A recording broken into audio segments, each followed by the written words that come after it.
Hi, I'm Patricia, and today I'll be talking about my next life as a villainess. All routes lead to doom.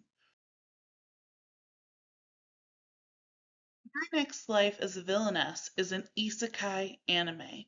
E for different, sekai for world. That means it's a story about a character who gets transported to another world. So, some isekai stories that you might already be familiar with, like Peter Pan, where they travel to Neverland, or The Wizard of Oz, where they travel to Oz. Some animes that are also isekai are Sword Art Online and Inuyasha. Japanese isekai tend to have the character travel to the new world by means of reincarnation. So they have the character die in our world and be reborn in a new world. And the most common method for killing off your character at the start of the story is truckun. Reason that reincarnation is the most common form of isekai in Japanese media has to do with how stressed out and hyper competitive Japanese society is. So if you're just dead and starting over in your next life, all your worries are gone. Now, isekai really are post bubble stories. They did start in the 90s in shoujo, but they really boomed in 2013. They fall under the escape side of fight versus escape P2 stories. Now, shoujo is media that is made for and about women. This is a genre that really started blooming and booming after the economic bubble burst in 1990 and women started entering the workforce in mass in Japan. My Next Life as a Villainess is a story that centers around Katerina Clays. At 8 years old, she bumps her head and regains her memories of her past life, where she was just a regular schoolgirl in Japan. Likes to call her past life the monkey girl because she was so great at climbing trees. She was a regular Japanese schoolgirl in modern Japan, and she was a big otaku and fan of otome games. So, an otome game is a dating simulation game. Those usually have male protagonists.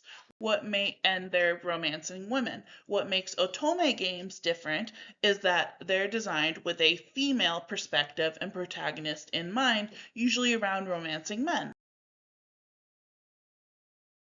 On one tragic day, original life Katerina was rushing out the door to school, and then, bam, hit by truckun, and then reincarnated in another magical world.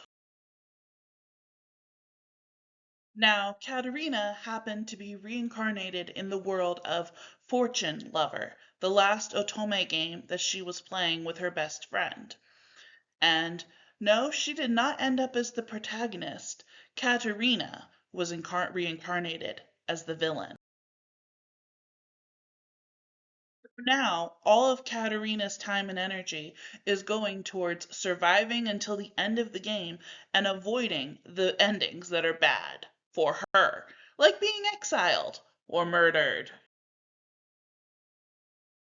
Serena is a P2 protagonist. She is constantly afraid of her life, and don't worry, she's not overpowered. She is super weak at magic. Her only redeeming qualities is her good heart, because she's weak and she's kind of an idiot.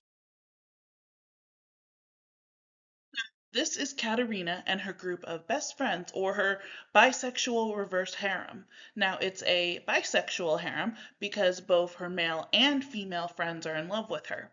And it's a reverse harem because it is a female character with male love interests, as opposed to a traditional harem, which is a male character with female love interests. Talk Kizuna. Let's talk connections, interdependence, success as a group, not going it alone. Katerina saves herself from her bad endings not by being selfish, but by saving other people. Katerina helps Jordo find joy again in life, and she helps his brother Alan learn how to have some self confidence and stop comparing himself to his brothers, and finally seeing the value in his own abilities. Katrina is helping a lot of these people with self confidence issues. She's helping Mary see herself as more than just the youngest, unwanted hunt daughter, and she helps Sophia see that there are people in this world who will still love her even though she's albino. So Katerina helps Keith by giving him the loving family that he never had. She helps Nicole by being a true friend to Sophia and showing him that the world isn't just full of cruelty and judgment, but there's still true friendship to be had. We get to the original protagonist of the game, Fortune Lover, Maria Campbell, the genius, prodigy, light magic user. Katerina saves her by seeing her hard work for what it is and how much effort she really puts in to be who she is every day.